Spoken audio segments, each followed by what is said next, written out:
जी part 2 start हो गया है। क्वेश्चन को पढ़ना शुरू कर दें और ऑनलाइन वाले आप भी पॉज करके इसको पढ़ लें। पहले 2 मिनट हैं आपके पास, लेकिन अब हम मिलके पढ़ रहे हैं।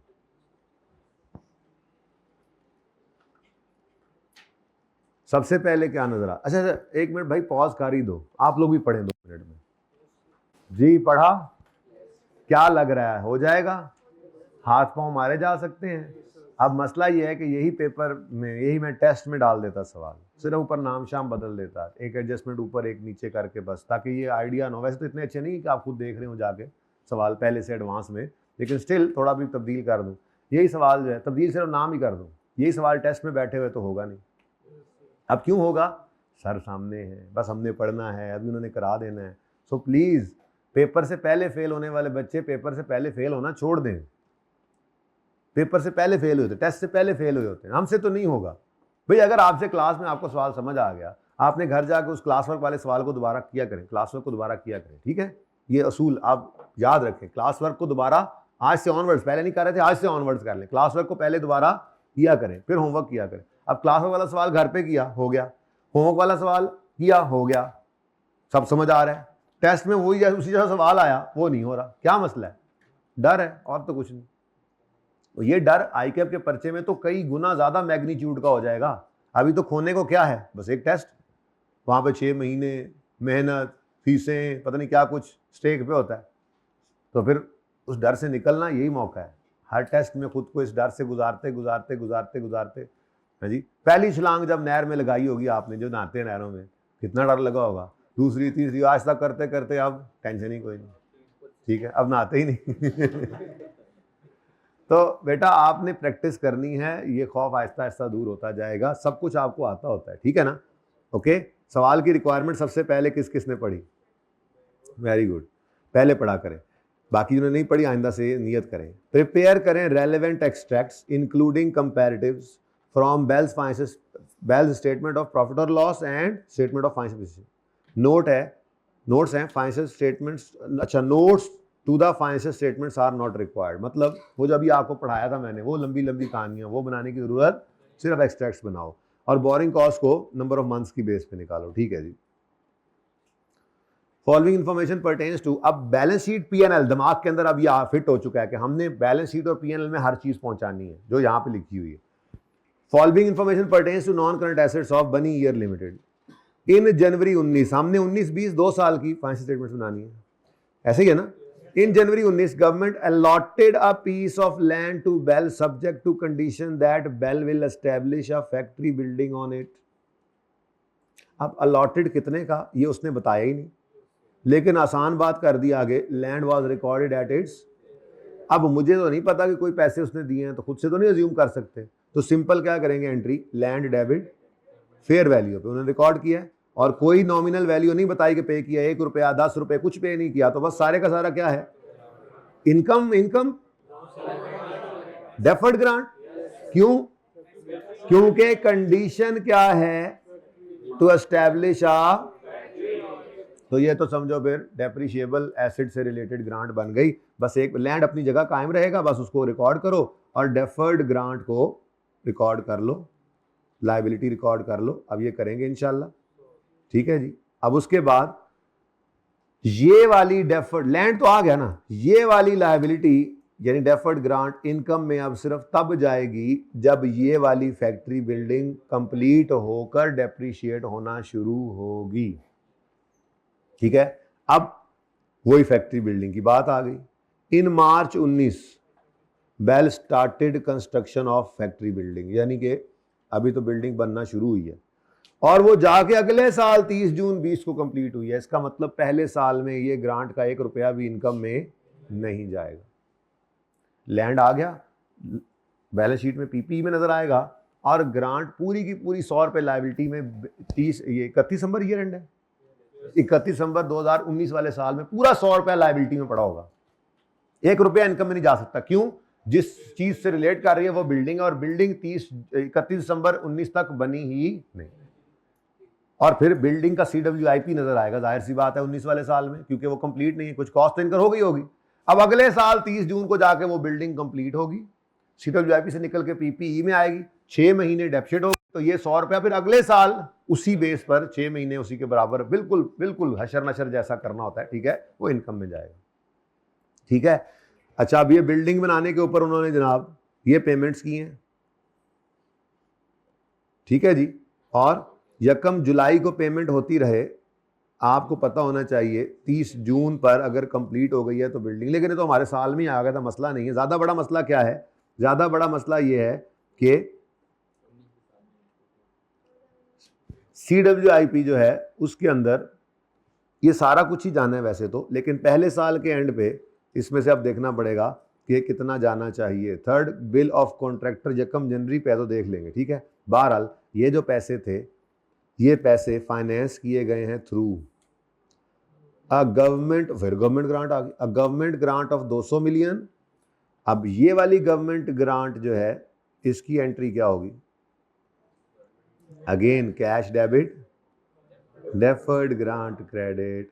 अच्छा, अब ये दोनों डेफर्ड ग्रांट्स एक ही एसेट से रिलेट करती हैं तो कोई मसला नहीं।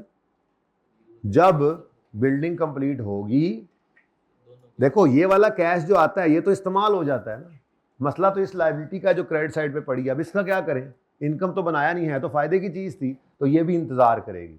ये 1 फरवरी 19 को आके इंतज़ार कर रही है, तो 19 वाला साल सारा गुजर गया, इसका इंतज़ार ख़त्म ना हुआ, बिल्डिंग कंप्लीट ना हुई, तो 200 वाली ग्रांट भी पूरी की पूरी लायबिलिटी में पड़ी रहेगी, इस इंतज़ार में कि बिल्डिंग बने, डेप्सिट हो, तो फिर हम इनकम में जाएं। क्या? सॉरी, अभी तो नहीं है ना एक्सपेंस रिलेटेड। हाँ अच्छा, हाँ हो तो फिर नहीं बेटा, पेमेंट ऑफ फैक्ट्री तो नहीं है ना, फैक्ट्री तो एसेट ही बन रहा है ना। एक्सपेंस रिलेटेड ग्रांट का मतलब ये है कि आपको कोई रनिंग एक्सपेंस के लिए उन्होंने दिया, वेजेस के लिए, इलेक्ट्रिसिटी के लिए, इस तरह के खर्चों के लिए, वो खर्चा तो नहीं, तो एसेट ही बन रहा है ना। तो आप पेमेंट को, एसेट की पेमेंट को एक्सपेंस कैसे कह सकते? आप क्या पेमेंट करते जाते हो, ये फैक्ट्री की जो पेमेंट कर रहे हो बनाने की, इसकी entry expense debit cash credit कर CWIP करते हो ना, तो बात ही दूसरी तरफ ले गए हो आप, वो एक्सपेंस रिलेटेड ग्रांट ही और होती है। खैर एनीवेज, ये 100 वाली और 200 वाली दोनों ग्रांट्स 19 के साल में 1 रुपया इनकम में नहीं जा सकता इनका। क्यों? क्योंकि ये दोनों रिलेट करती हैं उस बिल्डिंग से जो 2020 में हाइब्रिड से निकलने वाले 2020 के अंदर जाके कंप्लीट हुई है, और उसके बाद ये डेप्सिट होगी, और फिर ये 2020 के अंदर जितना डेप्सिट होगी, ये दोनों ग्रांट्स उतना ही इनकम में जाएंगी। जी,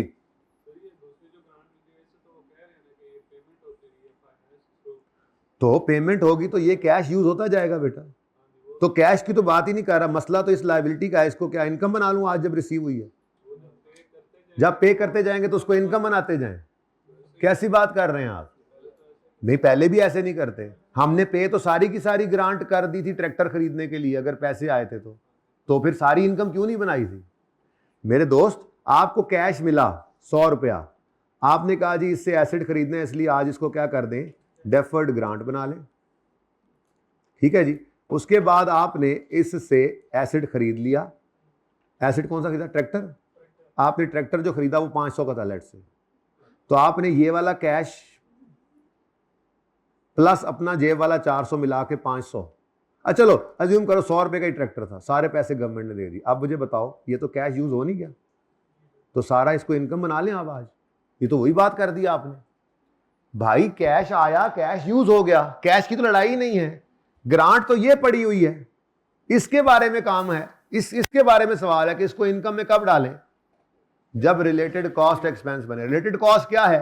ट्रैक्टर जो दूसरी तरफ बनता जा रहा है। ये तो कैश जाकर एसेट आ गया, एक रिसोर्स गया दूसरा आ गया, ये रिसोर्स जब एक्सपेंस बनेगा तो तब आप ये ग्रांट इनकम में डालें। तो ये अब इकट्ठे पे कर देते तो आपने उस वक्त तो नहीं कहा था कि जी पेमेंट तो हो गई है, ठीक है, तो वो पेमेंट हो रही है, जाहिर सी बात है, कैश आया इसीलिए कि बिल्डिंग में लगाएं, तो कैश डेबिट हुआ था, वो कैश क्रेडिट होकर यूज होता जा रहा है, होता जाए। लड़ाई तो इसकी है कि ये क्रेडिट कब डेबिट बने और इनकम में जाए, तो उसके लिए वेट करना पड़ेगा एसेट का। सही है? अच्छा जी, जी आगे कहता है गवर्नमेंट ग्रांट जो रिसीव हुई उसको यूज किया और अनयूज फंड्स गवर्नमेंट ग्रांट के इन्वेस्ट किए गए हैं। अब ये बोरिंग कॉस्ट हुई, कैपिटलाइज में तो नहीं माइनस होना, लेकिन मुआ P&L बनाना है।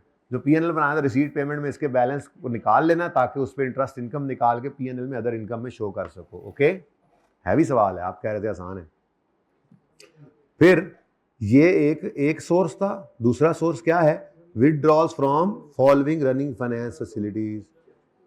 जनरल लोन आ गए, रनिंग फाइनेंस जनरल लोन को कहते हैं, ठीक है। अब बैंक ए भी है और बैंक बी का लोन भी है। अच्छा, बैंक बी का लोन जो है वो पहले साल में था ही नहीं, नजर ये आ रहा है, ये चेक करो। रिसीव हुआ कब? 2020 में। तो फिर पहले साल में आसान है, एक ही लोन है। दूसरे साल में 2 लोन्स हैं तो उनका एवरेज रेट लेना पड़ेगा। और एक छोटी सी कैलकुलेशन में यहाँ पे थोड़ा सा मसला आएगा, फंसेंगे थोड़ा सा जाकर, ठीक हो गया।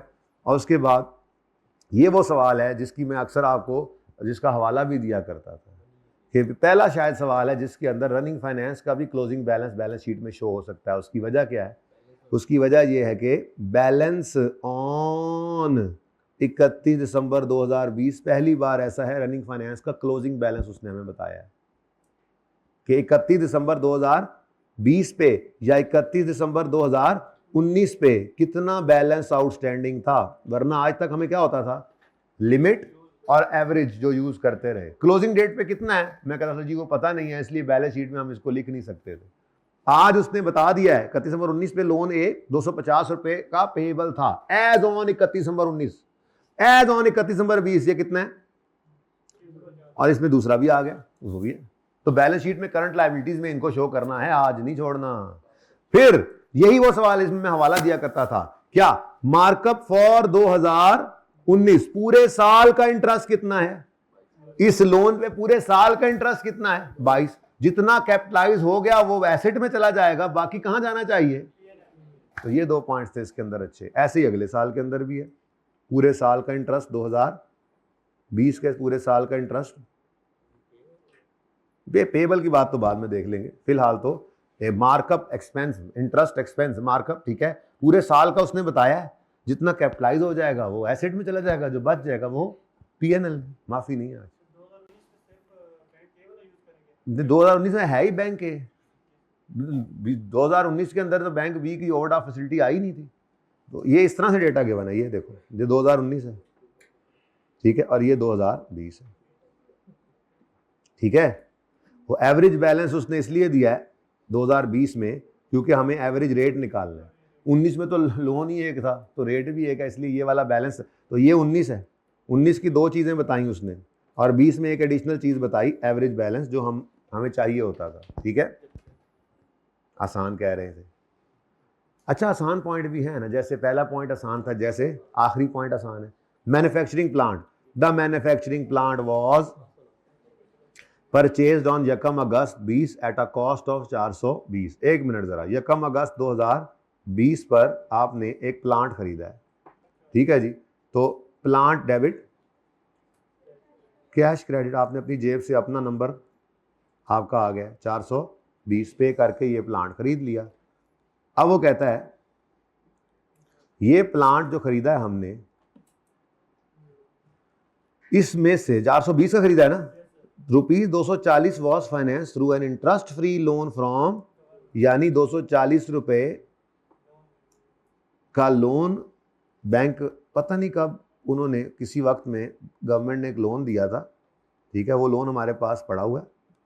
वो लोन जब आया होगा तो उसकी एंट्री हुई होगी cash debit loan payable to government credit, ठीक है जी। अब ये हो गई एंट्री, जब कभी हुई मुझे नहीं पता, इसी साल में आया है, पिछले साल में आया है, ये पता लगा है कि लोन था हमारे पास। फिर चलते चलते चलते, मतलब पता नहीं ये पिछले साल आया था, मैं अर्ज कर रहा हूँ ये इस साल आया था, बहरहाल चलते चलते यकम अगस्त 8 आया और हमने ये वाला कैश यूज करके प्लांट खरीदा। अब ये वाला कैश यूज हुआ है तो कुछ अपना भी डाल दिया होगा। हमें 420 चाहिए थे, 240 वो वाले उठा के यूज कर लिए और बाकी कुछ अपने रिसोर्सेज कर लिए, ठीक है। लेकिन important thing is the loan will be forgiven if plant is operated for at least 4 years viable. क्या कह रहा है? 4 साल तक अगर ये प्लांट चलाओ तो लोन हम माफ कर देंगे। आज प्लांट खरीदते ही बाहर दरवाजा खटका, IS-20 था, हाँ भाई सुना है बड़ा लोन फॉर गिव होने लगे हैं, तुम्हें क्या लगता है? इंशाल्लाह हम इधर ही हैं, हम कहीं नहीं जाते। हम तो मैन्युफैक्चरिंग प्लांट को अगले 10 साल की नीयत रखते हैं चलाएं। अदर इंफॉर्मेशन, सही है। तो इसका मतलब रीजनेबली सर्टन, लेकिन वो सवाल में मैंने कहा था लिख के बताएगा ये बात, तो लिखा हुआ है upon acquisition of what, acquisition of plant, upon acquisition there is reasonable assurance that Bell will comply with conditions. तो फिर स्टैंडर्ड ने क्या कहा, इसको रिकॉर्ड कर लो। यानी बेसिकली अब क्या हुआ है, बेसिकली ये आपका 1 अगस्त 2020 को, वो पता नहीं कब का लोन आया हुआ था, वो लोन अब क्या हो गया, 1 अगस्त 2020 को ये लोन डेबिट हो गया, और डेफर्ड ग्रांट, क्योंकि ये किससे रिलेट कर रहा है, हाँ मैन्युफैक्चरिंग प्लांट से, तो लोन डेबिट और डेफर्ड ग्रांट क्रेडिट। अब बेटा मैंने यहां डेट नहीं डाली डर से, अगर पिछला साल 19 अज्यूम करूं तो फिर 19 की बैलेंस शीट में ये लोन भी नजर आना चाहिए गवर्नमेंट को, तो चूंकि मुझे क्लियर नहीं है तो मैं यही अज्यूम कर लेता हूं कि मुझे 2020 के अंदर ही मसलन जनवरी फरवरी मार्च कभी रिसीव हो गया होना है, सही है ना। तो मेरी पिछले साल की बैलेंस शीट में तो था नहीं, रिसीव हुआ इस साल में, हमने वो यूज करके प्लांट ले लिया, गवर्नमेंट को लगा अच्छा तुमने प्लांट लिया है तुम्हें ये लोन हम माफ कर देंगे, अगर 4 साल तक ये प्लांट तुमने चला लिया इस इलाके में, हमें पता है तुमने नहीं चला सकता, ले हम 10 साल चलाएंगे। तो IS20 ने कहा रीजनेबल एश्योरेंस है तो फिर लोन को खत्म कर दो। अब बस लोन कैश डेबिट नहीं ना हुआ, ये लोन जो था ये खत्म हो गया, कैश वैसे यूज हो चुका है, इधर कैश वैसे यूज हो चुका है, अब वो लायबिलिटी लोन टू गवर्नमेंट नामी लायबिलिटी खत्म हो गई और नई लायबिलिटी हमने स्टैंड कर ली, क्योंकि ये इमीडिएट फाइनेंशियल सपोर्ट के लिए नहीं था, पास कॉस्ट के लिए नहीं था ये लोन, ताकि हम फॉरेन इनकम बनाते, तो इसलिए हमने इसको आज क्या कर लिया, लायबिलिटी। अब ये लायबिलिटी इनकम बनेगी जैसे जैसे ये प्लांट एक्सपेंस बनेगा।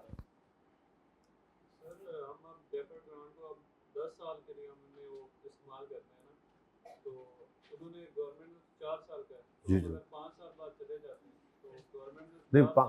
5 साल बाद चले जाएंगे तो रीपेमेंट नहीं करनी पड़ेगी, मैंने तो अभी रीपेमेंट पढ़ाई नहीं है, लेकिन फिर आप अगर चले जाएंगे ना बेटा तो सब कुछ तो तबाही हो जाएगी, तो आप एसेट भी बेच जाएंगे, लायबिलिटीज भी खत्म हो जाएंगी, तो एसेट बेच, लोया बेच, लैलन बेच, 3 डब्बा बेच, लायबिलिटी सेटल कर, जो बचेगा वो जेब में डाल और घर, तो वो तो बिजनेस ही खत्म हो गया ना, बिजनेस खत्म तो ना करो, काहे की रीपेमेंट भाई, 4 साल पूरे हो गए तो कोई रीपेमेंट नहीं करेंगे, और अगर आप 3 साल बाद लपेट के सब बिस्तर जा रहे होते हैं तो रीपेमेंट करनी पड़ेगी, तो फिर आप वो डेफर्ड ग्रांट को वापस खत्म करेंगे और liability to government, loan to government payable वो स्टैंड करेंगे।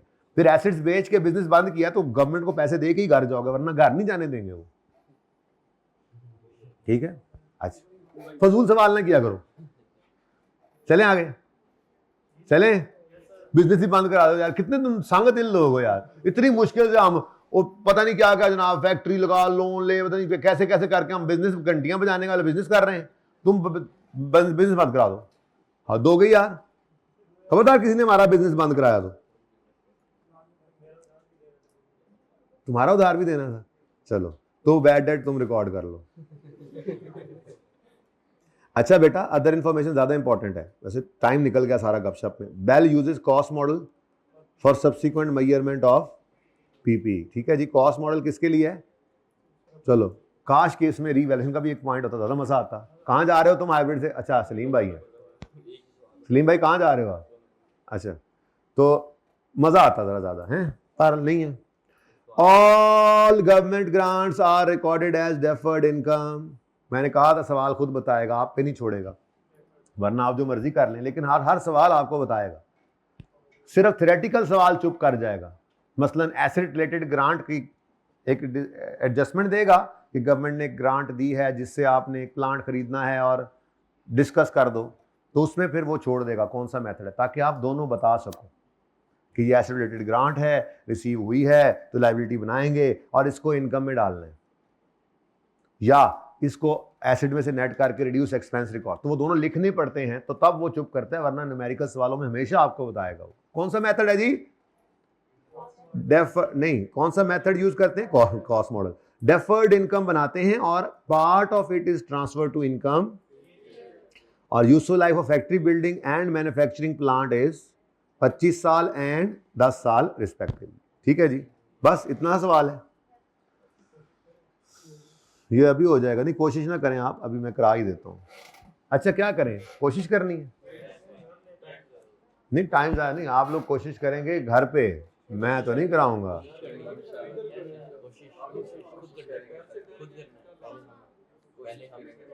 अच्छा, फिर एडवांस बता दूं जिस जगह मसला आएगा? ना बता, चलें जी, प्लान बदल गया फिर। ठीक है जी, ये होगा, आ जाओ फिर। अब फिर वो बच्ची कुछ ही चीजें कर लेंगे ना, वो किसी भी दिन ऐसे ही करना है। हाँ चलो तो निकल जाओ क्लास से, घर चले जाओ, तो जाओ, लीव लीव द क्लास। इतनी मजे की गपशप है। थ्योरी कहाँ पढ़ाई है मैंने अभी तक? थ्योरी पढ़ाई है कोई? थ्योरी अब पढ़ाने लगा, और उसमें भी पता ही है आपको मैंने कैसे पढ़ानी है थ्योरी। देखो, मैंने थ्योरी ऐसे ही पढ़ानी होती है। गवर्नमेंट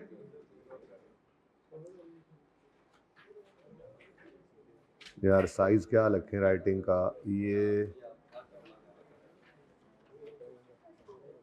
ठीक है। अच्छा जी, गवर्नमेंट ने आपको असिस्ट किया था। ये जो आप अभी तक जो पढ़ रहे हैं, अभी तो रीपेमेंट की बात नहीं ना हुई, और एक मैंने सब्सिडाइज्ड लोन की अभी बात नहीं की, वरना ये सब बातें जो थी इसमें गवर्नमेंट आपको असिस्ट ही तो कर रही थी। गवर्नमेंट ने असिस्ट किया कैश देकर, जिससे आपने अपना कोई डेप्रिशिएबल एसेट खरीदा। पैसे आपको वापस नहीं लेती ना गवर्नमेंट। गवर्नमेंट ने असिस्ट किया आपको कि आपको पैसे दिए और आपने उससे कोई नॉन डेप्रिशिएबल एसेट खरीदा। गवर्नमेंट ने असिस्ट किया आपको, कैश दिया जिससे आपने फ्यूचर के कोई खर्चे शर्चे पूरे किए, या पास की कॉस्ट फायदा मिल गया। जगाना भाई को, आराम से जगाओ, शर्म नहीं आती, इकराम बहुत जरूरी है। अच्छा, गवर्नमेंट तो क्या हुआ, रूममेट है तो तुम, गवर्नमेंट ने आपको असिस्ट किया, वो एसेट ही उठा के दे दिया, नॉन मॉनेटरी ग्रांट। गवर्नमेंट ने आपको असिस्ट किया, पड़ा हुआ एसेट ही दे दिया, लैंड, वो तो उठा के नहीं देते, लैंड ले जाओ, ये लो शॉपर में डाल के। गवर्नमेंट ने आपको असिस्ट किया लोन माफ करके, तो ये असिस्टेंस थी। क्या थी? तो असिस्टेंस, गवर्नमेंट की ऐसी असिस्टेंस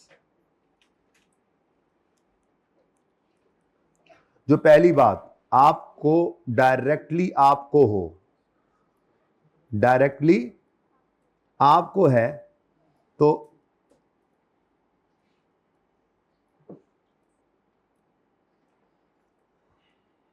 ये जनाब IAS 20 डील करता है।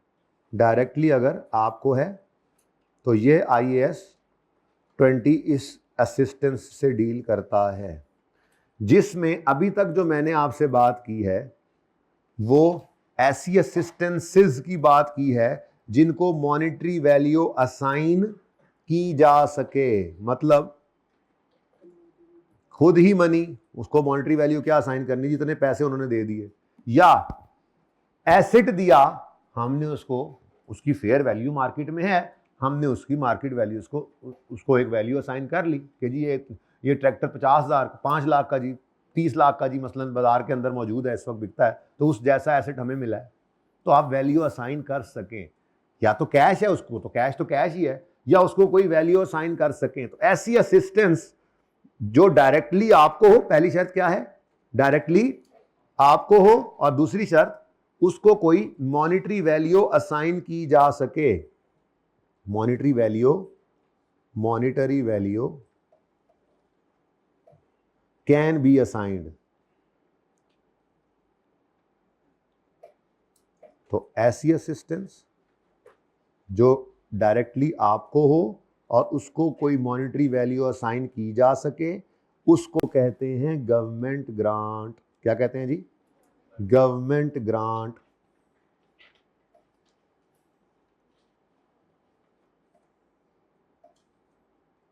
ठीक है जी। और गवर्नमेंट ग्रांट के बारे में IAS 20 कहता है इसको अकाउंट फॉर भी करो। अकाउंट फॉर मतलब इसकी अकाउंटिंग करनी है, कौन सी? जो अभी करके से हटे हैं, कर रहे हैं कल से परसों से, इसको अकाउंट फॉर भी करो एंड डिस्क्लोजर भी दो। डिस्क्लोजर में क्या बताओ? आपको पहले दिन ही बता दिया था, फिर पढ़ेंगे जाते जाते भी उसको। डिस्क्लोजर में क्या बताओ?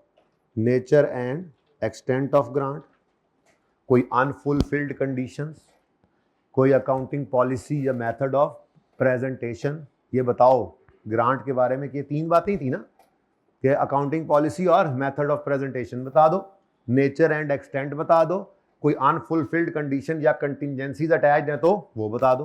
तो ये क्या था, डिस्क्लोजर। याद आया? ये ऐसे ही याद रखना है। मैंने भी आपको कल पढ़ाया था, मुझे ध्यान में आ गया, 6 महीने पहले पढ़ा था हालांकि मैंने तो ऐसे ही आपको भी ये याद होना चाहिए। तो सादा सी बातें हैं। डिस्क्लोजर IAS 20 का क्या है जी, बोलो। अकाउंटिंग पॉलिसी, ध्यान नहीं ना दिया था आपने, ध्यान नहीं दिया था आपने। ध्यान देते तो ये आपको याद ही है, ध्यान देते तो ये following matters shall be disclose. Accounting policy, मत जाओ उस सफे पे, इधर देख लो ना, ये देख लो। Accounting policy adopted for government grant including method of, इसको आसान करके मैंने क्या बोला, accounting policy and method of presentation, फिर nature and extent of grant, फिर unfulfilled conditions and other contingencies. ठीक है, तो ये क्या है, डिस्क्लोजर। तो अकाउंटिंग भी करनी है, अकाउंटिंग जो अभी सीखी, अब परसों से 3 दिन से सीख रहे हैं, और डिस्क्लोजर भी देना है। अच्छा ही होगा वैसे, बेल वाला सवाल पहले आप कर रहे हैं, एकदम से मुझे अच्छा लगने लग गया ये, हालांकि मैं आज लोड करके लाया था उसको, लेकिन अच्छा ज्यादा होता अगर मैं उसको पढ़ाता ही ना। चलें, अब वो मुझसे हो गया, मेरे से गलती हो गई, लेकिन अब आपने ना वादा करके जाना है कि एक बार जब तक बिल्कुल मुकम्मल नहीं कर लेंगे, सोल्यूशन नहीं देखना। 17 मार्क्स का है ना, 16 का है, 16 इंटू 1.8 करें जरा।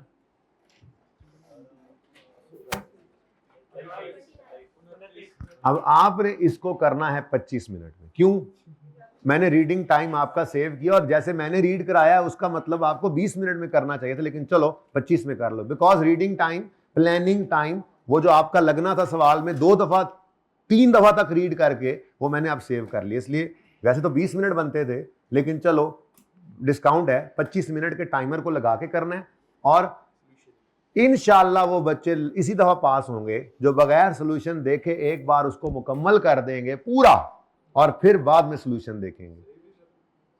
जी, सही करना है, कोशिश करना, हमने सही करने की कोशिश करनी होती है। हाँ, उसमें फिर अगर 70, बल्कि नहीं, आज वाले सवाल में 80% तक भी ठीक हो जाए तो आप पास हैं इंशाल्लाह। ठीक है, तो इंशाल्लाह वादा करो, वादा। हाँ, हाथ करो, हम वादा करते हैं, सारे बोले, हम वादा करते हैं एक बार पूरा सवाल खत्म करने से पहले हम सोल्यूशन नहीं देखेंगे।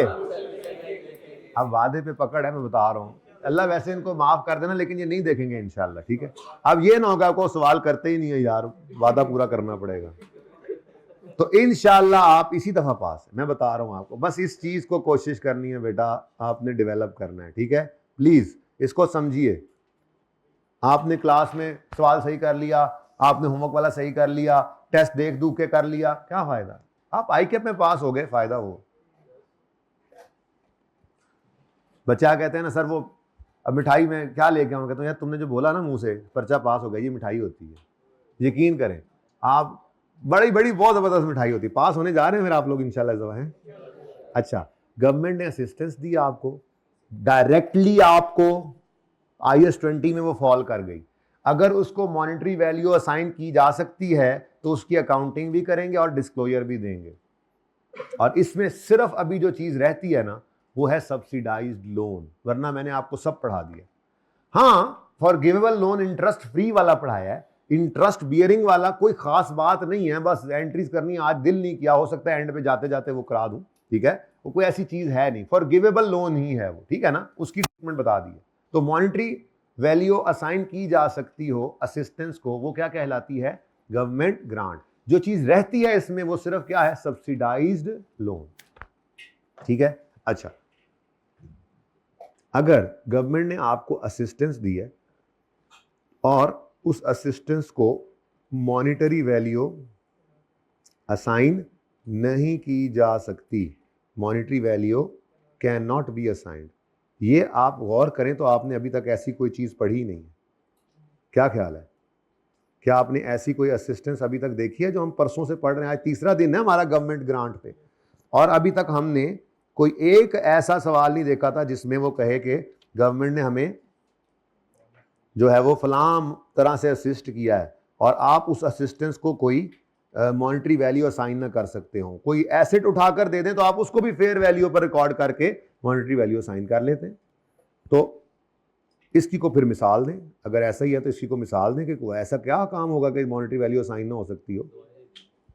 दुआएं दे दी। अच्छा, ये वाकई सही कह रहा है। दुआएं मतलब दवाएं भी तो होती हैं, मशवरे भी तो होते हैं, ठीक है। आप मेरे पास आए, आपने कहा जी अब मैंने ये कर लिया, वो कर लिया, अब मैं ये करना चाह रहा हूँ, वो करना चाह रहा हूँ, बताएं, तो मैंने आपको गाइड कर दिया, आप उसको को मॉनेटरी वैल्यू असाइन कर सकते, लेकिन असिस्टेंस तो आपको मिली, उससे फ़ायदा तो मिला ना। तो ऐसे ही फिलहाल मैं देख लेता हूँ कौन कौन सी चीज़ें लिख रहा हूँ, ठीक है। लीगल, भाई कह रहे हैं लीगल सपोर्ट दे दे, अगर मॉनेटरी, देखो सादा सी बात है, आप कोई भी चीज़ उठा के देख लो, अगर मॉनेटरी वैल्यू असाइन कर लो ना तो वो इधर आ जाएगी, नहीं कर पाओगे तो इधर रखेंगे, जो मैं भी बताने लगा हूँ। तो लीगल सपोर्ट गवर्नमेंट ने दे दी।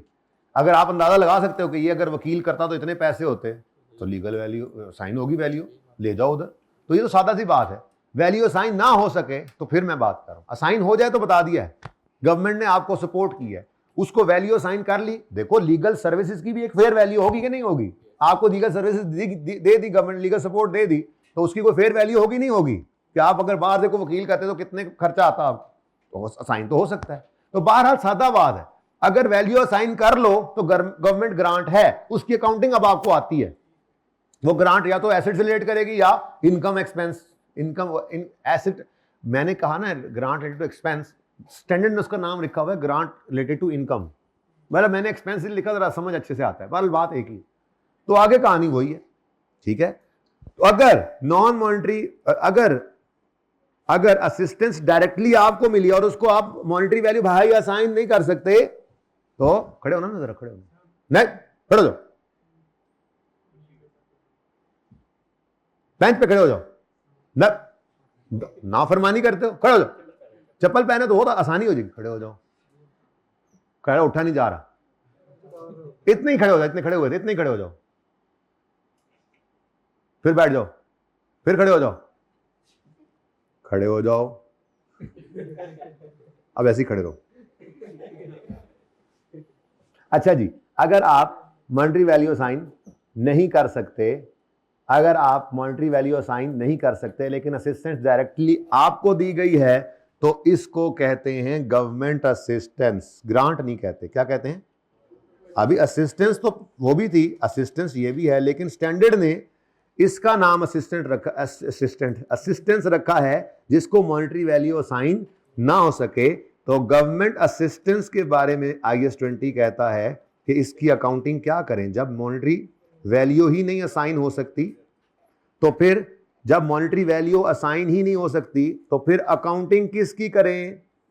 तो फिर इसके लिए सिर्फ क्या देना पड़ता है? हाँ, ओनली डिस्क्लोज, ओनली डिस्क्लोज।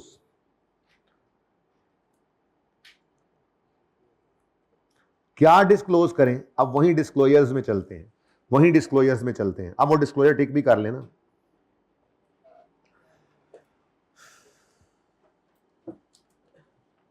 मैं तो यही कहूंगा कि आप डिस्क्लोज करें,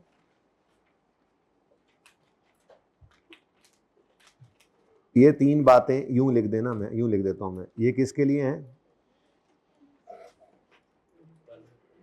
गवर्नमेंट ग्रांट के लिए, ठीक है।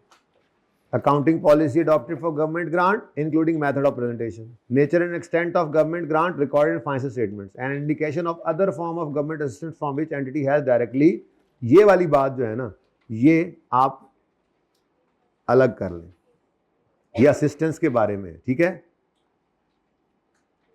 अब गवर्नमेंट असिस्टेंस में be significant so that disclosure of nature, extent and duration of assistance is necessary in order financial में नॉट बी मिसलीडिंग। अब इधर देखो, गवर्नमेंट असिस्टेंस क्या है, ये यहां पर बताया गया। क्या करूं, ब्लू कर लेता हूं, ये an indication of other form of government assistance from which entity has directly benefited।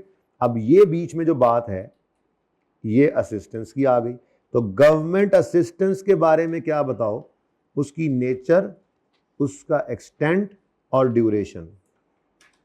Nature, extent और ड्यूरेशन। तो method of presentation, method of presentation क्यों नहीं बता रहे?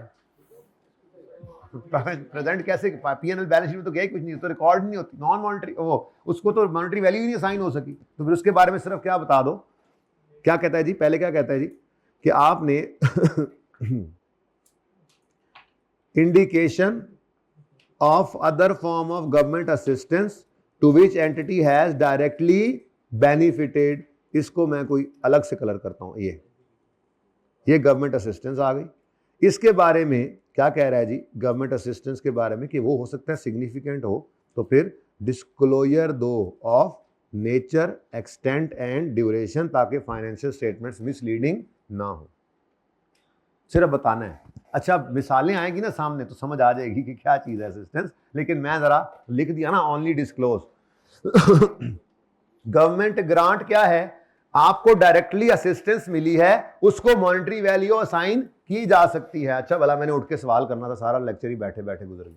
गवर्नमेंट ने आपको कोई असिस्टेंस दी है, उसको मॉनेटरी वैल्यू असाइन की जा सकती है, तो वो गवर्नमेंट ग्रांट है। उसकी अकाउंटिंग भी है, डिस्क्लोजर भी है। अकाउंटिंग क्या है सीख चुके, डिस्क्लोजर क्या है, अकाउंटिंग पॉलिसी क्या है आपकी, मेथड ऑफ प्रेजेंटेशन क्या है, नेचर एंड एक्सटेंट क्या है, और अनफुलफिल्ड कंडीशंस या कंटिंजेंसीज कोई हैं तो वो बता दो। ठीक है। अच्छा, अगली बात,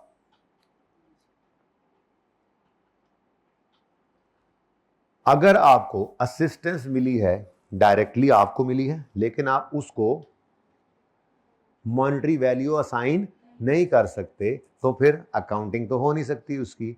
डिस्क्लोजर दे दो, सिर्फ क्या, नेचर, एक्सटेंट और ड्यूरेशन, नेचर, एक्सटेंट और ड्यूरेशन, याद रह जाएगा। अब ये इसकी मिसाल कोई दें जी, मतलब कोई एग्जाम्पल बताएं, मजा नहीं आया, समझ नहीं आई। भाई ने कहा गवर्नमेंट ने सड़क बना दी, भाई ने गलत कहा। क्यों? सड़क पे सिर्फ मैंने तो नहीं चलना, तो आप भी चलेंगे, ये भी चलेगा, तो ये डायरेक्टली नहीं है। इस पे मैं अभी जाता हूं, इस पे मैं अभी जाता हूं, अभी मैं वहां नहीं पहुंचा। यहां पे तो ये है कि मसलन कोई देखें, गवर्नमेंट के पास ना बड़े बड़े हाईली क्वालिफाइड लोग होते हैं जो आम बंदा हायर नहीं कर सकता। ठीक है। अब आप जो है वो मिसाल के तौर पे कोई मिनरल्स निकालने के काम करते हैं, और जो है वो जियोलॉजिकल एक्सपर्ट्स जो हैं वो जिस लेवल के गवर्नमेंट के पास हैं वो आप हायर नहीं कर सकते। बाहर के पढ़े लिखे, हाईली क्वालिफाइड, हाईली एक्सपीरियंस लोग, ठीक है, तो वो लाखों के अंदर उनकी कॉस्ट होगी, करोड़ों के अंदर उनकी कॉस्ट हो सकता है उस डिपार्टमेंट की, आपके तो बस में ही नहीं। तो गवर्नमेंट ने कहा टेंशन ना लो, हम आपको टेक्निकल एडवाइस देते हैं। ठीक है। वो लोग आए, वो उनकी टीम आई, वो महीना एक आपके पास रुके, ठीक है, कोई खर्चा पानी आपको हुआ, को खाना पीना, कोई रिहाइश शहाइश आपने उनको दी, वो आपका एक बिजनेस का एक्सपेंस बन जाएगा। ठीक है। और उन्होंने आपको कुछ ऐसे कीमती मशवरे दिए कि आपका जो है ना काम जबरदस्त हो गया। अब अगर तो आप उसको फिर कहोगे वैल्यू असाइन कर सको, तो फिर तो वो इधर से निकल जाएगा ना। अगर वैल्यू असाइन नहीं हो सकती, फ्री टेक्निकल एडवाइस गवर्नमेंट ने दे दी, तो ये क्या है, असिस्टेंस है। अब ये अगर मॉनेटरी वैल्यू असाइन हो जाए फिर तो भाई ग्रांट में चला गया ना, तो छोड़ ही दो। अगर नहीं हो सकती असाइन तो फिर ये क्या है, अब सिर्फ लिखा होगा ना फ्री टेक्निकल एडवाइस, तो उसका मतलब फिर यही है कि ये असिस्टेंस है। तो इसकी नेचर बताओगे, इसका एक्सटेंट बताओगे और इसकी ड्यूरेशन बताओगे। यूजर को बता दो, इस साल हमें वो लोगों ने आके, एक टीम आई थी गवर्नमेंट की तरफ से, उन्होंने हमें बड़े कीमती मशवरे दिए, हमें बड़ा फायदा हुआ। 2 महीने तक वो हमें मशवरे देते रहे, इस तरह ये फला काम के लिए उन्होंने मशवरे दिए। ठीक है। तो फिर एग्जाम्पल्स में पहली एग्जाम्पल क्या बनी, फ्री टेक्निकल एडवाइस।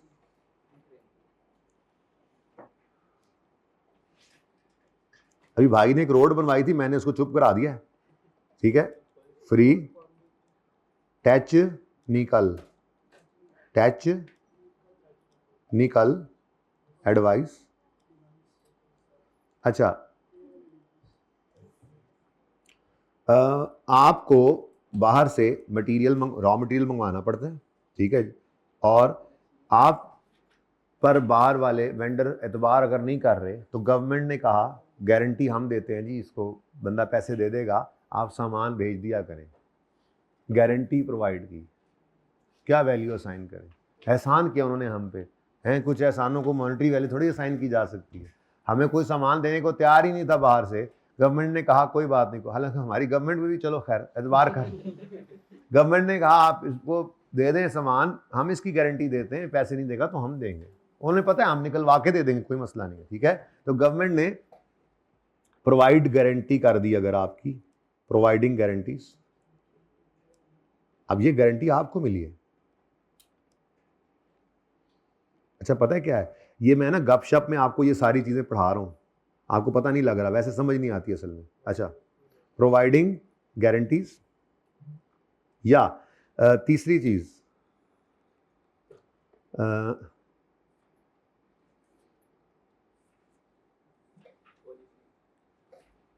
हाँ ठीक है, ट्रांजैक्शंस, पैसे, transactions with government, transactions with government, ये थोड़ा सा जरा मुश्किल है समझने के लिए, जरा ध्यान से समझिएगा।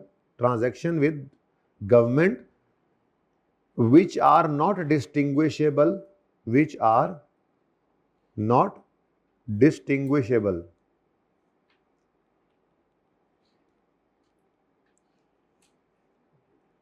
with government, which are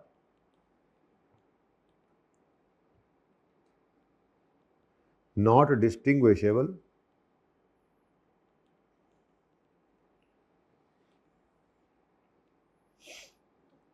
from normal trading activities, normal trading activities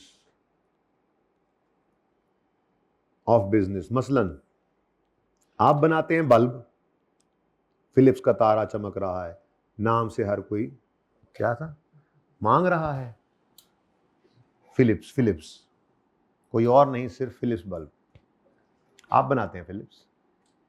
अब हर कोई फिलिप्स के बल्ब खरीदता है, और आप जो बेचते हैं वो सेल में लेते हैं, और उसकी production cost, cost of sale में ले ली आपकी।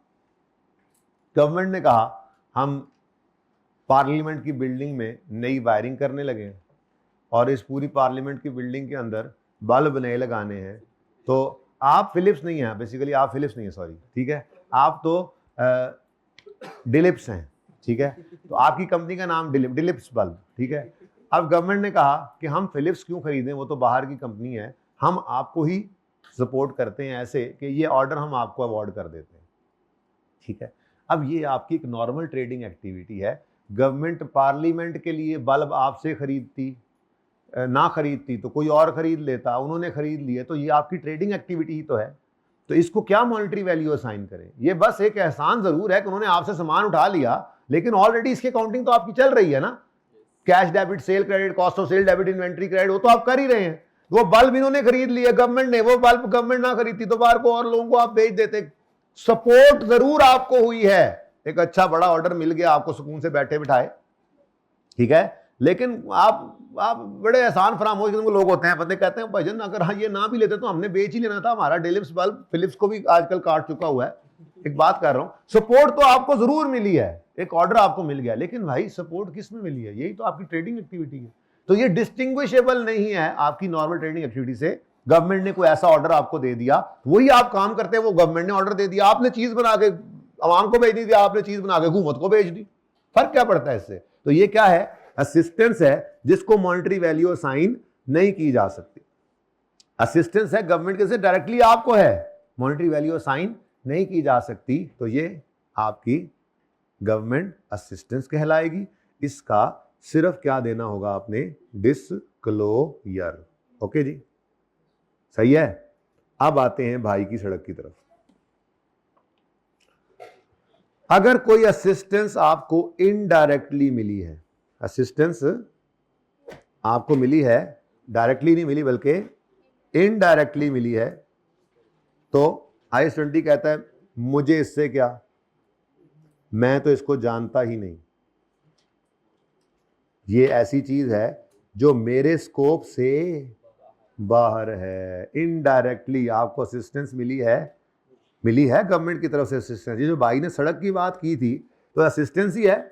आप जिस इलाके में आपकी फैक्ट्री थी वहां पे इंफ्रास्ट्रक्चर इंप्रूव हो गया, सड़कों का जाल बिछ गया, साफ पानी के वहां पर है वो कुएं खुद गए, पहले पानी मिलता नहीं था, पहले सड़क थी नहीं वहां पे, इतनी इंप्रूवमेंट से आपको फायदा हुआ। लेकिन सिर्फ आपको तो नहीं हुआ, उस इलाके के अंदर मौजूद हर बंदे को हुआ, हर खासो आम को हुआ, 10 फैक्ट्रियां आपके साथ और भी लगी, उन सबको वही फायदा हुआ।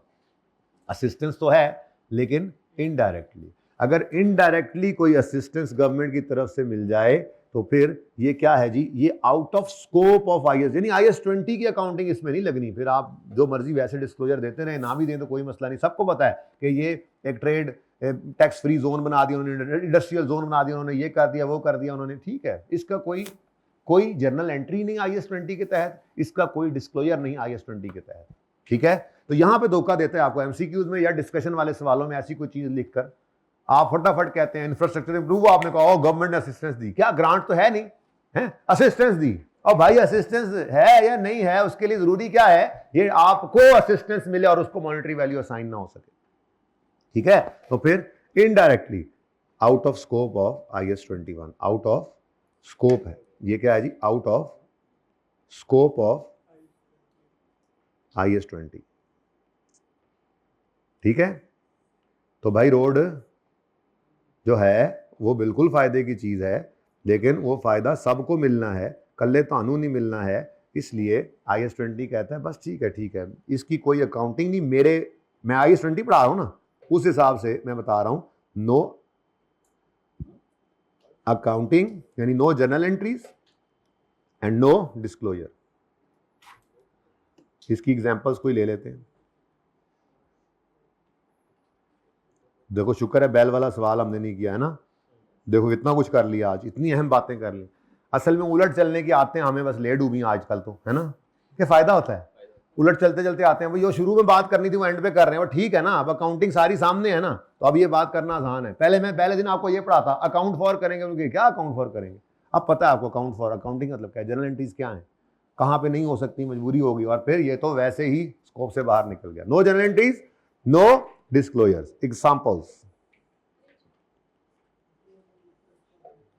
एग्जाम्पल भाई ने एग्जाम्पल पहले ही दे दी थी, सड़कों का जाल, improvement in general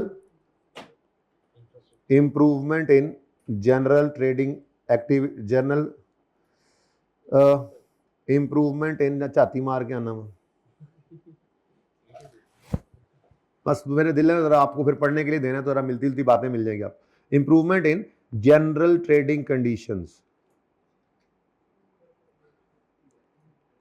general trading conditions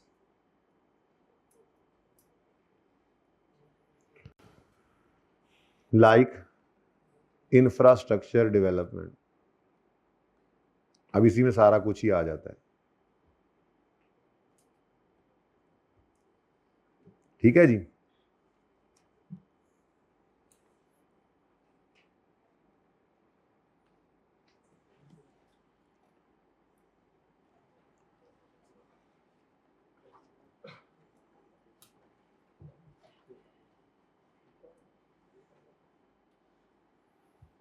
ठीक है जी, लें जी, ये आपका IAS 20 है, ये आपका IAS 20 है, ये IAS 20 से बाहर। तो अगर गवर्नमेंट ने असिस्ट किया डायरेक्टली आपको और उसको कोई मॉनेटरी वैल्यू असाइन हो सके तो वो गवर्नमेंट ग्रांट है, उसकी अकाउंटिंग वो जो सिखाई, उसका डिस्क्लोजर जो आज बताया, ठीक है। एक सब्सिडाइज्ड लोन अभी रहता है जिसको सिरे से पता नहीं है आपको, वरना सब कुछ अब पता है आपको। और अगर गवर्नमेंट ने आपको असिस्टेंस दी है, लेकिन ये असिस्टेंस है इनडायरेक्टली, हाँ वो फिर बाहर चली गई। फिर असिस्टेंस तो है लेकिन है डायरेक्टली, आपको मॉनेटरी वैल्यू असाइन नहीं हो सकती, तो IAS 20 कहता है ये मेरे पास ही रहेगी, इसको असिस्टेंस कहूंगा, और इसका सिर्फ क्या है, disclosure, nature, extent, duration. Government grant के disclosures, accounting policy adopted and method of including method of presentation, फिर नेचर एंड एक्सटेंट, फिर अनफुलफिल्ड कंडीशंस या एनी कंडीशंस कंटिजेंसीज अटैच्ड। और अगर असिस्टेंस है तो उसके 3 छोटी छोटी डिस्क्लोजर्स, नेचर, एक्सटेंट और ड्यूरेशन, ठीक है। अकाउंटिंग तो इसकी हो नहीं सकती। अब जो आपने यहां से पढ़ना शुरू किया इसको घर पे, आज वीकेंड आ गया ना, यहां से पढ़ना शुरू किया तो सवाल है तो क्या इतवार भी है भाईजान, पूरे वीक में मैं आपको देख लो इतना कभी होमवर्क नहीं था कि वो 40 मिनट से ऊपर भी जाए। 30 to 40 मिनट्स का होमवर्क होता है करने वाला। रिवीजन प्लान दे दूंगा, क्या 36 ही ऐड हुआ है ना उसमें यार, दिए हुए हैं ना, वही करो, वही दोबारा कर लो। मुझे दोबारा कहोगे तो मैं एक बदल के दूसरा डाल दूंगा, तो वही आप कर लेना। ठीक है, बहरहाल मैं फिर कोशिश करूंगा, वादा नहीं करता। खबरदार ग्रुप में मैसेज कर करके आप लोगों ने तबाही फेरी तो मैं। अच्छा सुनो, ये पढ़ते पढ़ते पढ़ते पढ़ते पढ़ते पढ़ते पढ़ते विद एग्जांपल्स, एक एक लफ्ज पढ़ते पढ़ते आप आ रहे हैं, चलते आ रहे हैं आप, चले जा रहे हैं आप, फॉरगिवेबल लोन्स भी पढ़ गए आप। सिर्फ ये 2.6 अभी पेंडिंग कर दें विद इट्स एग्जाम्पल। ये मतलब पॉइंट भी और इसकी एग्जाम्पल भी, ये क्या है जी अभी पेंडिंग। इसको आपने नहीं पढ़ना, वैसे तो पढ़ ले समझ आ जाएगी, लेकिन फिर भी नहीं पढ़ना। फिर आप पढ़ते जा रहे हैं प्रेजेंटेशन एंड डिस्क्लोजर एग्जाम्पल्स के साथ पढ़ते चले जा रहे हैं, पढ़ते चले जा रहे हैं। आपने बस यहां से सवाल निकाल के लाना है, किसी तरह से कोई सवाल निकालना है हमने, कि हमने कल जाके पूछना है कि जी ये हमें समझ नहीं आया, वो बस टारगेट है आपका। ठीक है, उसके बाद ये अभी मैंने आपको नहीं करवाया। इसका मतलब ये हुआ कि ये पेज नंबर 1 से चलना है और पेज नंबर 8 का हाफ है, जिसमें अभी आपने सब्सिडाइज लोन को नहीं करना। फिर रीपेमेंट में मंडे को आपको कराऊंगा इंशाल्लाह, तो वो मतलब टाइम लगेगा। फिर ट्यूसडे भी मेरा दिल है इस पे रखूं, क्योंकि मुझे अभी तक ना मैं कंफर्टेबल तब तक नहीं होता जब तक आप कंफर्टेबल नहीं होते। वो नेचुरली पता लग रहा था ना, उस्ताद शागिर्द का रिश्ता होता है ना, तो वो भी मैं लग रहा है मुझे कि ट्यूसडे हाफ तो मैंने प्लान अभी कर लिया है, फुल भी लग सकता है। ठीक है, लगता है तो लगता रहे, ये थोड़ा ही है कि हम आगे दौड़ पीछे छोड़ करेंगे। मैंने किताबें बंद करने का नहीं बोला अभी। अच्छा, उसके बाद जनाब आपके कॉन्सेप्ट बिल्डिंग क्वेश्चंस थे। ये क्वेश्चंस में जो क्वेश्चंस रहते हैं, होमवर्क जरा लंबा भी एक ही बार लिखता हूं मैं।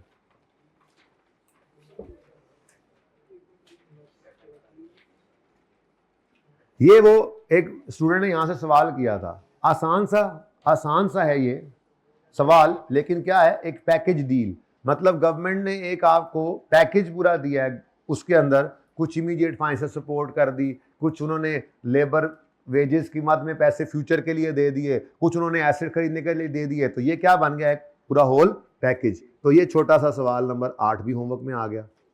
तरतीब से होमवर्क पेज 1 से 7 तक reading, thorough reading. Question number 8, repayment तो अभी आपने की नहीं है, ये 9 उसका है, ठीक है ना, अभी ये नहीं कर सकते, ये कर चुके हैं हम, ये अभी छोड़ें। पास पेपर्स पे आना चाह रहा हूं मैं। देखो मेरा दिल है मैं 2 मिनट में ना आपको सिर्फ थोड़ा सा आइडिया दूं, ताकि आपसे पहले लिखवा लूं। फिर मैं कुछ 2-3 सवाल, 1-2 सवाल ऐसे ढूंढूंगा जिसमें ये मैक्सिमम चीज़ें हों, और मैं उनको डिक्टेट कर दूंगा। दिल तो नहीं करता मेरा ये करने का, क्योंकि वो स्पून फीडर सारे बैठे हुए हैं, स्पून फीडिंग करते हैं, ठीक है, तो वो फिर फ़ायदा नहीं होता, डिस्कशन ज़्यादा आ जाए तो फिर मसला होता है। लेकिन स्टिल मैं इतना कर सकता हूँ कि पहले आपके गले डाल दूँ 1-2 सवाल, ताकि आप कुछ ना कुछ लिख के आएँ। फिर मैं आपको कोई अच्छे 1-2 सवाल इसमें से डिक्टेट कराऊंगा कि देखो ऐसे लिखना है। मोटी मोटी ये बातें 2 से 3 लिखने का तरीका आ जाए ना, फिर मसला नहीं आता होता है आपको। तो क्वेश्चन नंबर 1 जो है, इसमें कहता है डिस्कस होए how the following should be dealt with. जहां कहीं पे रीपेमेंट आ गई वो सवाल मैं छोड़ दूंगा, माजरत। 2 कुछ सवाल निकालने, अल्लाह करे निकल आए डिस्कशन वाले 2 कुछ सवाल, ठीक है, बस ये, इसके बाद कहानी खत्म हो जाएगी। डिस्कस, अब क्या डिस्कस करो जी, कहता है government makes a grant to entity which is planning to develop teaching software for children with learning difficulties. कुछ स्पेशल बच्चे होते हैं, तो उन स्पेशल बच्चों की लर्निंग के लिए वो एक सॉफ्टवेयर बना रहे हैं। अब पर्पस गवर्नमेंट ने क्या किया है, ग्रांट दे दिया इनको। The purpose of grant is to help entity to meet its general financing requirement in, there is no further condition attach to the. हाँ जी, क्या है, अब आप कहोगे कि ये एक एक्सपेंस रिलेटेड ग्रांट है। मैं उर्दू में बोल रहा हूँ ताकि अंग्रेजी आप खुद लिखें। फिर मैं 2 सवाल का, एक सवाल या पूरा कर गया काम, रीपेमेंट वाला भी हो ना उसमें, नहीं तो 2 सवाल कम से कम मैं लिखवा दूंगा आपको। लेकिन मेरी चाहत नहीं कि मैं लिखवाऊं, चाहत ये है कि आप खुद ये लिखें और फिर देखें तो वो 70% तक मैच, जुमला जैसा मर्जी लिखा हो, बात वही लिखी, आपने लिख दिया, पूरे नंबर मिलेंगे पर्चे में। तो मैं सर ये चाहता हूं कि आप वो लिख लें, क्योंकि इससे पता नहीं क्यों बच्चे परेशान होते हैं। सारा स्टैंडर्ड आता है, IS 20 ऐसे टिप्स पे है, उसमें वही एंट्री, वही यही एडजस्टमेंट वो कहना एंट्री कर दो, 1 मिनट में करेंगे मुंशी लोग। यहां पे वो कह देता है डिस्कस करो, सारी हवा निकल जाती है। तो ये मसला नहीं होना चाहिए, ठीक है, मसला नहीं है ये। तो मैं 2 सवाल कम से कम इस टॉपिक के लिखवाऊंगा, खुद डिक्टेट कराऊंगा, लेकिन अल्लाह करे कि उससे पहले ये मौका मिल जाए कि मैं मसलन सोमवार को वो काम करा लूं, रीपेमेंट वाले भी ज़बानी बोल के भेजूं, ये करके आना, और फिर अगले दिन वो डिक्टेट करूं। अगर ऐसा होगा तो फिर ज़्यादा बेहतर है। तो इसके बारे में आप लिखोगे ये एक्सपेंस रिलेटेड ग्रांट है और ये इमीडिएट फाइनेंशियल सपोर्ट के लिए है, कोई और कंडीशंस भी अटैच नहीं है, इसलिए इसको रिकॉर्ड करेंगे इमीडिएटली इन P&L, ठीक है, जब वो रिसीवेबल हो जाएगी। अब ये जुमला अंग्रेजी में लिखना है आपको, पहले लिखना है, बेल वाले वादे में ही इसको भी डाल लो, पहले लिखना है और फिर देखना है बाद में पूरा सवाल। Next, a manufacturing entity sets up a plant in area with high unemployment, government grant of rupees 4 million is received with a condition that grant is repayable in full if number of its employees fell below, it is highly probable that entity will comply with the, अब यहां पे धोखा है, धोखा नहीं, धोखा, पहला धोखा क्या ये एसेट रिलेटेड ग्रांट है ना? नहीं, तो ये धोखा था, ये एक्सपेंस रिलेटेड ग्रांट है। धोखे से भी बचना है। अब इसके बारे में लिखोगे कैसे? आप यूं लिखोगे कि ये एक पहले, बल्कि आप यूं लाइन लिख दिया करो कि एज पर IS 20, एक जुमला ऐसे लिख दिया, ठीक है, grant is recorded when there is reasonable assurance that it will be received and conditions will be fulfilled. अब ये एक जुमले में आपने लिख दिया, अब उसके आगे ये लाइन डालोगे। तरीका बता रहा हूं, साथ साथ नोट कर, तो घर लिखना है ना फिर। अच्छा देखें जी, उसके बाद आप क्या बोलोगे? आप बोलोगे this grant relates to future expense to be incurred, it shall be recorded as deferred grant, या यूं भी लिख सकते हो as liability, and it shall be transferred to profit and loss as an income on the same basis as related expense is recorded। Full stop के बाद अब आगे 2 ऑप्शंस हैं ना प्रेजेंटेशन के, वो लिखने। ये कितने नंबर हैं? ये 3 ऐसे नहीं मिलने, ये एक्सपेंस रिलेटेड ग्रांट कहानी खत्म होगी नहीं। तो देखो, पहले मैंने क्या बोला, रिकॉर्डिंग क्राइटेरिया अंग्रेजी में लिखा आपने। दूसरी बात, एक्सपेंस रिलेटेड ग्रांट है, क्योंकि फ्यूचर के एक्सपेंस से रिलेट कर रही है ग्रांट, तो इसको क्या करो, लायबिलिटी बनाओ और इसको इनकम में डालो सेम बेस पे जैसे रिलेटेड एक्सपेंस बना। 2 बातें हो गई। अब 2 बातें लिखोगे ना, 3-4 लाइनें लिखी गई हैं, लेकिन टू द पॉइंट रहना है, गिठों से नहीं नंबर मिलते, टू द पॉइंट रहना है, पर बातें पूरी लिखनी है। 2 बातें हुई, रिकॉग्निशन क्राइटेरिया, दूसरा अब क्या करें, लायबिलिटी बना के और फिर आहिस्ता आहिस्ता इनकम में डालें। अब तीसरी बात क्या लिखनी है? पता है ना आपको कि एक्सपेंस रिलेटेड ग्रांट जो है, इसके 2 तरीके हैं प्रेजेंट करने के, एक डायरेक्ट, दूसरा बताओ एग्जामिनर को कि the grant is presented in P&L separately as income और it may be presented net of related expense. अब बस बात पूरी हो गई है, कहानी खत्म है। इतनी बात लिख दी आपने, पूरे 3 नंबर मिलेंगे आपको। यह है लिखने का तरीका। आज नहीं लिखवा रहा, बोला है लिखवा भी सकता था, पर मैं चाह रहा था, लिखने भी नहीं दिया इसलिए किसी को कि ये कॉपी ना करें। भाई ने लिखने की कोशिश की थी, लेकिन फिर उन्होंने छोड़ दिया, ठीक है। आखिरी क्या है जी, free technical advice has been provided by government's export promotion department to help an exporter to market its new technology in North America. तो आप क्या कहोगे कि this is government assistance provided directly to the organisation and as no monetary value could be assigned to it, it shall be disclosed। अब recorded ना लिख देना, record नहीं होती assistance, तो यूं लिखना है, it shall be disclosed as a government assistance providing brief description about nature, extent, duration। ये तरीका लिखने का है। ये लिखने का कितना आसान तरीका है, नंबर पूरे मिलते हैं, लेकिन लिखने वालों को ये लिखना आएगा, और जो हाँ सही लिखा हुआ सोल्यूशन में वो पर्चे में फिर वो नहीं लिख सकते। ये नहीं करना, ठीक है। तो एक और अल्लाह करे मिल जाए बस जी। सवाल बाद में पूछना आप मुझसे, ये भागने की कोशिश में मुझे होमवर्क एक सवाल और लिखाने दो, मैं इधर ही रुकता हूं, सवाल पूछ लेना। चुप है, चुप।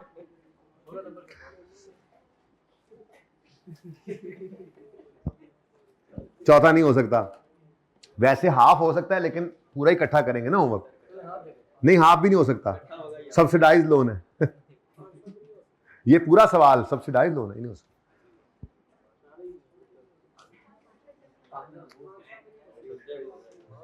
यार चुप कर जाओ ना प्लीज, चुप कर जाओ यार प्लीज, एक ही मिला।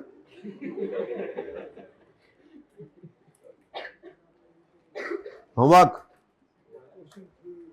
और यार अगर आप लोग कहो तो 10 मिनट और आज पढ़ लें तो मैं वो एमसीक्यू ना करा दूं टेस्ट वाला कल ना। आपस में पहले एक आवाज होगी तो कराऊंगा। ये बेशरम लोग अभी कल आएंगे ना परसों, तो आते साथ पता क्या कहेंगे, एमसीक्यू रहता है टेस्ट का। 20 मिनट पहले मैं क्यों कहता था कि ये इतना काम मैं ना दे सकता। जी, पास पेपर, बल्कि पहले पेज 1 से 7 तक जितना कहा हुआ है थॉरो रीडिंग, ठीक है। उसके बाद पास पेपर पहले 3 कर लेना, बल्कि चलो पहले 1 कर लो, फिर उसके बाद पास पेपर 3। 1 जो है ये डिस्कस वाला है, इसका नाम कोई नहीं है, एक स्टूडेंट ने मशवरा दिया था कि नाम भी लिखा करें। पास पेपर 3 क्या है, बनी ईयर लिमिटेड, बेल कंटी। अच्छा, उसके बाद सुने, अभी तक जो 16, 36, 40, 23 4 टॉपिक्स हम मुकम्मल कर चुके हैं। इसमें मेरे एंड पे कुछ छोटी मोटी चीजें जरूर पेंडिंग हैं, जैसे रिड्यूसिंग बैलेंस से मैंने वो करवाना है, हालांकि मुश्किल नहीं है। जैसे मैंने IS 40 का एक टेस्ट वाला सवाल करना है जो कि पास पेपर 4 भी है। जैसे IS 40 के प्रैक्टिस क्वेश्चन नंबर, वो स्टार PLC वाला गालिबन 3 था, उसमें कोई मसला आ रहा है डिस्कस करना है, उसके MCQs में कोई मसला तो करना है। ये मेरे एंड पे पेंडेंसीज हैं, मेरी पेंडेंसीज इंशाल्लाह मैं पूरी कर लूंगा। आपके एंड पे तो कुछ पेंडिंग नहीं है ना। इन चारों सब्जेक्ट ये टॉपिक्स के आपको सारे MCQs आपने किए हुए हैं, सारी रीडिंग की हुई है ना आपने। और बोलो, ये 5वें के अलावा की बात कर रहा हूं, ठीक है ना। अब चौथी चीज होगी revision of any one topic. मैं इंशाल्लाह कोशिश करूंगा, मैं बार बार कह रहा हूं, खबरदार किसी ने अगर मैसेज किया ना किसी ने ग्रुप में कि सर ने रिवीजन प्लान का बोला था और भेजा नहीं है, नहीं, मैं ये कह रहा हूं कि कोई मैसेज ना करे, सब्र करें। मैं भेज दिया तो मैं हो सकता है मैं आज ना भेज सकूं, कल भेजूं, लेकिन revision of any one old topic ये आपका लाजिम होना चाहिए हर वीकेंड पे, ठीक है। तो इसके लिए मैंने आपको ऑलरेडी जो सवाल दिए हैं वही सवाल हैं बाकी टॉपिक्स के। इन केस मैंने चेंज करना हुआ तो मैं भेज दूंगा। तो 36 रह गया, उस 36 के अंदर जो सवाल किए हैं वो कर लेना दोबारा। ऐसे तो यही है, पुराना टॉपिक कोई भी करना है तो पुरानी रिवीजन कोई एक टॉपिक करना जरूर है, ठीक है। और अगली बात सबसे अहम, ये जो अगला आपका हफ्ता है ये आखिरी हफ्ता है, उसके बाद फिर जो उससे अगला हफ्ता है वो टर्म टेस्ट का है। तो टर्म टेस्ट में इंशाल्लाह IS 41 भी हम कर चुके होंगे, क्योंकि 20 तो आपके सामने है कि ये खत्म होते होते हम लंबा कर रहे हैं, और 41 मैक्सिमम 4 दिन का है, पर 5 दिन लगा लें तब भी वो हो जाना है। 4 दिन भी लग गए हफ्ते तक तो, और वैसे भी आपको सोमवार का दिन भी मंगल को टेस्ट होता है। तो IS 41 तो लाजमी आपके सिलेबस के अंदर होगा। टर्म टेस्ट में चेंज इन इक्विटी शुरू हो नहीं सकता, इस वजह से मैं वो नहीं डाल सकता, ठीक है। हाँ, लेकिन ईद से पहले ही अगर आप देखें तो उस हफ्ते के दौरान हम चेन इक्विटी और IS 8 कर चुके होंगे। वो छोटा मोटा टॉपिक ईद से पहले IS 8 के वॉल्यूम 1 के अलावा भी हो सकता है, लेकिन आपने तसल्ली ये रखनी है चीज़ों को। दो मसले आते हैं। एक मसला एक वो ब्रीड होगी पर्चे में गड़बड़ करने वाली जो कहती है वॉल्यूम 1 ढीला था, 2 सही था। कुछ कहते हैं वॉल्यूम 2 ढीला रह गया, वॉल्यूम 1 ठीक था। जहां पे भी आपने काम ढीला छोड़ा वहां पे आपने मारे जाना है।